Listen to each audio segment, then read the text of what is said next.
Hello and welcome to PlayStation All-Stars Battle Royale History, where today we'll be looking at another stage and examining its origins. Today we're revisiting God of War again, this time at the stage where God of War is the main franchise to note. So who and where is Hades, and who are those funny little singing eyeball guys who drop in halfway through? Let's take a look, shall we? Let's start with the history lesson. In Greek mythology, Hades was the underworld, where all souls went when they died. At the moment of death, the soul would be severed from the body and wind up at the entrance to this dark, forbidding place, invisible to the living and found in the dark corners of the earth. Its ruler was a god, also named Hades, who is the original holder of the name, but his name became synonymous with the location, so the location took his name too. He was brother to Zeus and Poseidon, and his role often involved maintaining balance, ensuring that souls went to rest where they needed to. Hades, both the god and the location, appeared in the God of War series. The underworld itself was a very prominent place in the main trilogy, since Kratos had a habit of getting himself killed at various points, causing him to drag his way out of the underworld as a result. In God of War, Kratos stumbled and almost immediately got to work figuring a way out, and Hades himself assisted him with this. In God of War 2, Hades was a minor location that appeared after Zeus stabbed Kratos, and consisted entirely of Kratos climbing his way out of the underworld while creepy black hands clawed and grabbed at him from the walls. You may have seen this in the Metropolis video as well. But God of War 3 is what we're most interested in. In this game, Kratos landed in the river Styx, and after being poured out by poor unfortunate souls, Kratos limped his way out into the main area. In this version of Hades, the underworld was a series of rocky outcrops suspended over a black sea of torment. Dominating the view is the entrance to the throne room, where a statue of the god Hades sat proudly above the door. Across the whole area, recently deceased souls could be seen raining down into the underworld ready to await judgment. This is the general basis of the stage in PlayStation All-Stars. While the foreground where the fight actually takes place is unique to PlayStation All-Stars, the background seems to be lifted entirely from God of War 3, right down to the ominous looking throne statue on the left hand side, and the forbidding cloudy skies raining souls down on everything. However, Hades himself didn't appear in this area in God of War 3, he turned up a bit later, beyond the throne statue. Kratos entered a completely dark space where he was taunted by the god until eventually he showed up and tried to steal Kratos' soul, which didn't really work out. Like Kratos, Hades fought with twin blade weapons, only these were glowing purple claws that were capable of causing damage over a very wide area, and also had the capability of controlling souls. In the fight against him, he would often swing the whip-like claws around, often making it difficult to attack him head-on. He also had a move where he climbed to the ceiling and then slammed back down, causing a shockwave. Hades has seemingly combined these attacks into one in PlayStation All-Stars, where it will slam his chains down onto the stage, and this will cause a shockwave which is capable of stunning fighters. Aside from that, he'll mostly just stand around roaring and laughing before he gets attacked by cute little eyeball creatures. But before we talk about those little fellas, let's talk about harpies. Harpies were a recurring enemy in the God of War series, and they were basically annoying flying enemies that were weak but tended to pester you extensively. In the third game, Kratos decided to start using them as grappling points, swinging from them using his blades. A harpy or two can sometimes be seen flapping around in the background of Hades, although they're often difficult to see, and sometimes can be confused for the souls falling in the underworld. And now, the music.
made my day.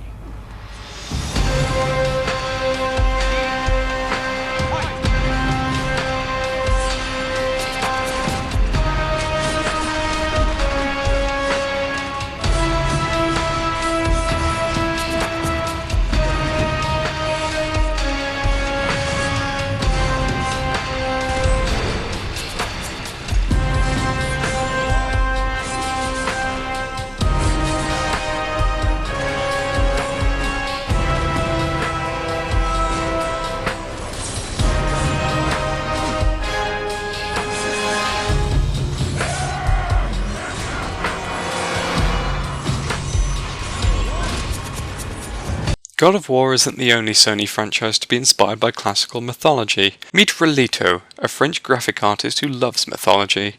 One day, he decided to put his love of mythology into action, and he created a lovable bunch of characters called Patapon, who were basically eyeballs with arms and legs, and who formed armies, charging around uncharted lands in search of adventure. Rolito's work caught the eye of Sony Japan, who fell in love with his work and demanded that he work with them to produce a game based on these cuddly little creatures. The final result was released as a PSP exclusive back in 2005, and was appropriately named after the creatures themselves. Patapon was a quirky little title that gave Sony a unique experience for their handheld. Mixing strategy games with rhythm games, the player guided the Patapons through adventure and battles using commands tapped out on drums assigned to the face buttons. One pattern would tell them to advance, another would tell them to attack, others were defensive or called for retreat, and so on. Mess up the timing of your drumming and the Patapons would mess up, but get your timing spot on and bonuses were available to you. It was an adorable little title with great charm and a unique premise that helped sell the PSP. As such, it seems only right to bring the little guys somewhere in PlayStation All-Stars, and they came in to make the Greek god of the underworld go plop. Patapons came in various shapes and sizes, and different types had different specialties. Yumipons, for instance, were armed with bows and arrows, while Tatapons were armed with shields, swords, and axes. But the ones we're most interested in for this video are Yaripons, the basic spear-chucking variety. These were your initial Patapon type in the game, and they were best suited to hunting and attacking from afar. They were probably the weakest type, but they had their uses. The Patapons in Hades are all Yaripons, since every single one of them is armed with spears. However, there are way too many of them, since Patapon only allowed 5 Yaripons in battle at any time. Then again, I suppose if you're taking down the god of the underworld, reinforcements are probably necessary. Locations in Patapon were fairly simplistic, with often very minimalistic but very stylized backdrops, most of which were in silhouette. One early area in the first Patapon was a forest made up of trees which were little more than circles on stalks. These trees pop into Hades when the Patapons turn up too, hiding the underworld away and bringing us into a nice happy place traditionally known as the scene of some of the most adorable bloodthirsty battles in gaming history. Lovely.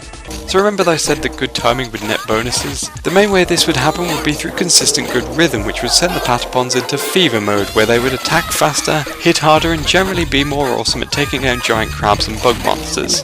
Fever mode was something you absolutely should have been aiming for as a Patapon player. Fever mode happens in Hades too, where the Patapon warriors shout their adorable war cry of and chuck a barrage of spears everywhere, including right at the stage to hit opponents. And that's pretty much everything, I believe, aside from the music, of course.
So now we're done with Hades, I guess I'll see you next time, where you'll never guess the thing that I would cover next.